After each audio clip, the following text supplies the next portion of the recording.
छोटे से गांव में हरे भरे खेतों और कच्ची गलियों के बीच एक प्यारा सा घर था, जिसमें एक नटखट बच्चा चिंटू और उसकी प्यारी दादी शांता दादी रहा करते थे। चिंटू को कहानियां सुनना बहुत पसंद था और दादी को कहानियां सुनाना। हर शाम जब सूरज ढलता, चिड़ियां घर लौटती और हवा में मिट्टी की महक होती, दादी अपनी पुरानी लकड़ी की कुर्सी पर बैठती और चिंटू उनकी गोद में सिर रखकर कहानियां सुनता। एक दिन जब बारिश हो रही थी और बाहर खेलना मना था, चिंटू को घर के पुराने बक्से टटोलने का मन हुआ। दादी ने मना किया, चिंटू, वो बक्सा बहुत पुराना है, उसमें धूल है और जाने क्या क्या रखा है। लेकिन जिज्ञासु चिंटू कहाँ मानने वाला था। उसने धीरे से बक्सा खोला। उसमें पुरानी किताबें, चश्मा, एक मिट्टी की गुड़िया और सबसे नीचे एक अजीब सी चमचमाती चीज रखी थी, एक गोल चमकदार घड़ी जैसी मशीन, जिसके चारों ओर बटन लगे थे। चिंटू चौंका। दादी, ये क्या है? दादी ने चौंक कर देखा। उनके चेहरे पर एक अजीब सी मुस्कान आ गई। अरे, ये तो तुम्हारे दादाजी की बनाई हुई चीज है। वो कहते थे ये टाइम मशीन है। चिंटू की आंखें गोल हो गईं। Time machine? यानी समय में पीछे जाने वाली मशीन? दादी हंसते हुए बोली, हाँ, पर कभी चलती नहीं थी। तुम्हारे दादाजी बस प्रयोग करते रहते थे। लेकिन उस दिन जब चिंटू ने शरारत में एक नीला बटन दबाया, मशीन ने तेज आवाज की।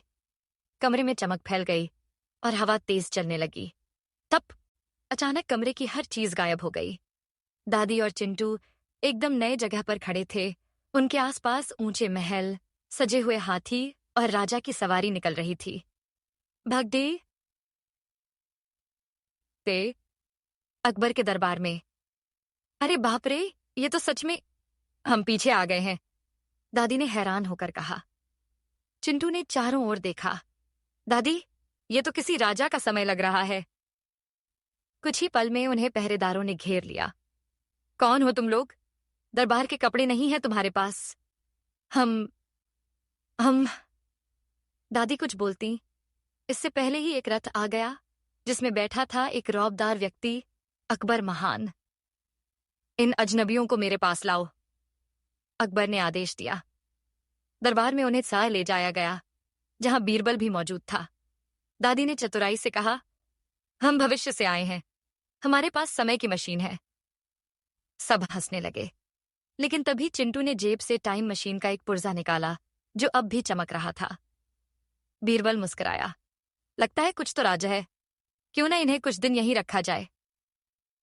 भाग 3, मुगल रसोई में। चिंटू की मस्ती शुरू हो गई।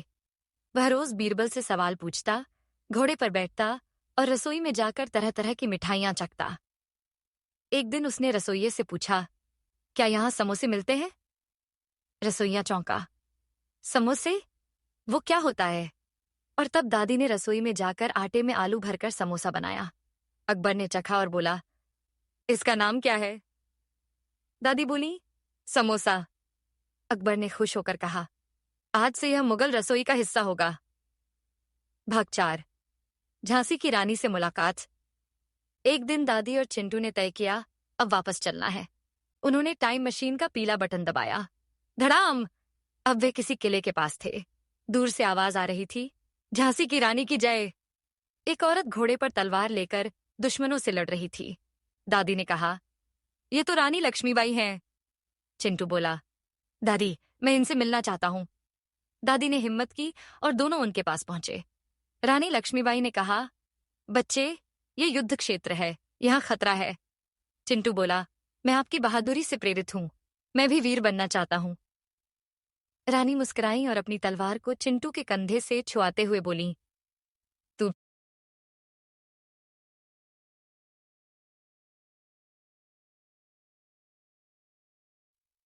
भाग 5, महात्मा गांधी के साथ मार्च।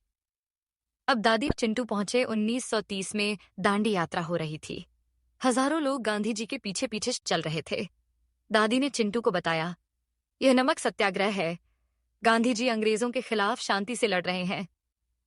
चिंटू ने गांधी जी से पूछा, बापू, क्या मैं भी चल सकता हूं? गांधी जी ने मुस्कुराते हुए कहा, हर बच्चा इस देश की ताकत है, चलो बेटा, कदम से कदम मिलाओ। दादी और चिंटू भी दांडी यात्रा में शामिल हुए।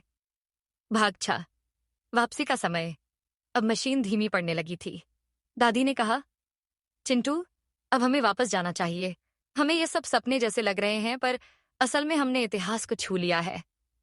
मशीन का आखिरी बटन दबाते ही एक तेज रोशनी हुई और दोनों वापस उसी कमरे में थे, बक्से के पास। दादी की आंखों में आंसू थे। क्या ये सब सच था चिंटू? चिंटू ने मुस्कुराते हुए कहा, हमारे पास जो यादें हैं वही सबसे बड़ी सच्चाई है। भाग 7। स्कूल की सभा। अगले दिन चिंटू ने अपने स्कूल में इतिहास के पन्नों से नाम की प्रस्तुति दी। वह सब कुछ बताता गया, अकबर का दरबार, झांसी की रानी, गांधी जी और समोसे तक। सभी बच्चे तालियां बजा रहे थे। टीचर ने पूछा, ये सब तुमने कहां से सीखा? चिंटू ने मुस्कुराकर कहा, मेरी दादी ने मुझे समय में घूमना सिखाया। उन्हें केरम्बिक यादें मन रिश्ता है।